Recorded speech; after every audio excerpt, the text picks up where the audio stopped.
અને સમજવાવાળા છે ને એને ચૂપ રહ્યો ને તોય સમજી જાય, એને કોઈ વાત કહેવાની જરૂર હોતી નથી. આજના સમયમાં લોકોને સમજવાવાળા જોઈએ છે, જે તેને સમજે અને ઇમોશનલી સપોર્ટ કરે, પણ આવા લોકો બહુ ઓછા છે. શું કહેવું તમારું?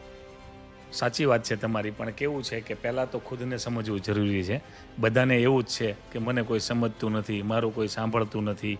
અને જો તમે આવી આશાથી જીવન જીવતા હો ને તો એવું કોઈ દિવસ બનવાનું નથી. તમારી વાત સામેવાળા સુધી ત્યારે જ પ્રસ્તાવ કરો, ત્યારે જ મૂકો કે એ વ્યક્તિ તમારું સાંભળે. બાકી તમે ભેંસની સામે ભાગવત કરો અને પછી એમ કહો કે મારું સમજતું નથી ને મારું સાંભળતું નથી, તો એ સાંભળવાનું જ નથી, કારણ કે એની સામે થોડી ભાગવત કરવાની હોય.